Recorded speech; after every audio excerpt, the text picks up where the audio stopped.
আজকে রাত্রি 12টা পর্যন্ত বাকিরাও পোর্টাল আপলোড হতে হতে তাদের অ্যাকাউন্টেও টাকা ঢুকতে শুরু করবে।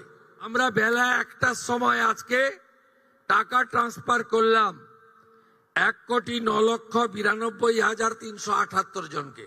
আজকে আমরা 1,60,00,000 যে আবেদনকারী, তার মধ্যে 26 লক্ষ বাতিল হয়েছে ফর্ম। তারা ক্রাইটেরিয়া ফিল আপ করেননি। যে ক্রাইটেরিয়ার কথা মাননীয় মালতী দি একটু আগে বলেছেন, কারা কারা যোগ্য বিবেচিত হবেন না। বাকি যে 1,30,00,000-এর বেশি ঝাড়াই বাছাইতে তারা যোগ্য বিবেচিত হয়েছেন। আমরা কারা যেন বলছিলেন না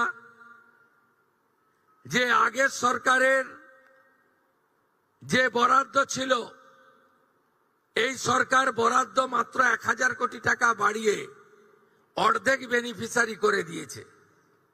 আমরা একটা বেনিফিশিয়ারিকেও বাদ দেব না। যারা আমরা বেনিফিশিয়ারি বলি না, আমরা বলি এটা আপনার অধিকার। আজকেই আমরা 1 কোটি, ইতিমধ্যে 1,10,00,000-এর অ্যাকাউন্টে ঢুকিয়েছি, যার মধ্যে আমাদের তফসিলি জাতি, শিডিউল কাস্ট মা বোন দিদি রয়েছেন 26,63,555 জন। আমাদের মূলবাসী আদিবাসী মহিলা রয়েছেন 49,04,93,139,139, 5 কোটির কাছাকাছি, 5 লক্ষের কাছাকাছি। বেনিফিশিয়ারি ফ্রম হিল, পাহাড়ি এলাকা, দার্জিলিং, কালিম্পং, কার্শিয়াং, ওখানকারও আমাদের নেপালি গোর্খা বোন এবং দিদি, তারা ইতিমধ্যে অ্যাকাউন্টে পেয়ে গেছেন 1,22,628 জন। আমরা